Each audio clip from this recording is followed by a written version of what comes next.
Humanity can be easily imagined as one big organism, working within itself to overcome its fears and shadows.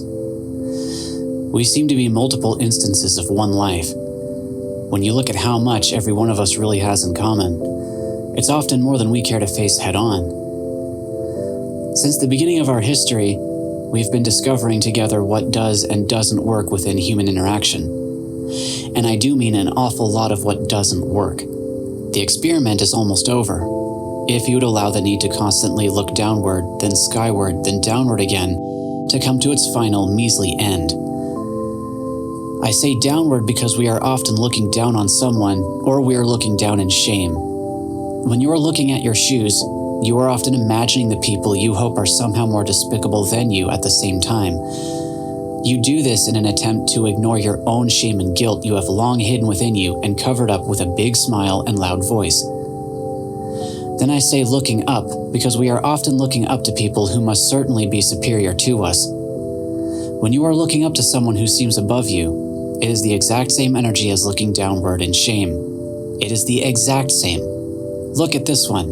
They have done more than I have. They have worked harder than I have. They are more talented than I am. I could never get to their level. And secretly, you might be hoping you never do get to their level, because you would rather pretend you are giving them the space to be their grandest self while you grovel below them, since your own success will mean you become a threat to them, and they will no longer treat you with favor. It is self-induced captivity that comes from fear of competition. But if you would lift others up, you deserve to lift yourself up in turn, even and especially when it seems as though there is no one to lift you or celebrate you.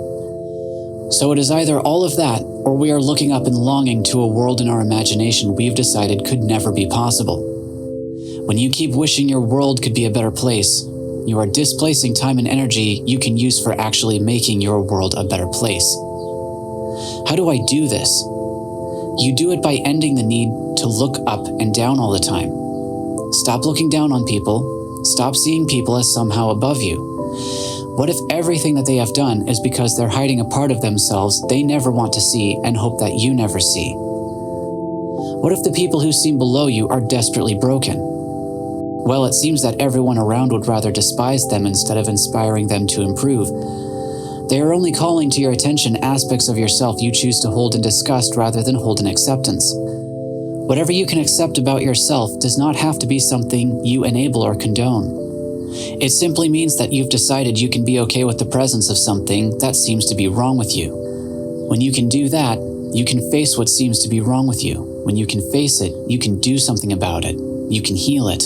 And then you can go and face what seems to be wrong with other people. And in turn, inspire them to love themselves so deeply they evolve out of their toxic patterns. You can't make them do it, but hopefully your joy and self-love causes them to finally be sick and tired of their choice to suffer. There is nothing wrong with you. I cannot emphasize it enough, there is nothing wrong with you. And as long as you must continue to feel, however consciously or subconsciously, that there are aspects of you worth hiding and denying the presence of, you will continue to look at other people in disgust, giving them even less of an opportunity to see for themselves that they can be more than mere survivors. They too can overcome their hideous patterns and improve. Well, I can't help them, you will say, but you can. By simply seeing them as broken people and acknowledging the brokenness within yourself, you clear the veil of separation that continues to plague humanity to this day, contributing ever increasingly to what seems like a quickening decline in human safety and understanding. The only thing that will get in the way of any progress now is pride and excuses. Well, they must be people I have to stay away from. I don't want them in my home.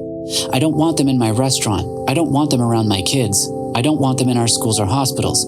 You do not need to be amongst these people in order to see them differently. What I want to say is that, by continuing to decide there must be someone out there who needs to disappear, you are contributing in your own way to the growing problem of us versus them.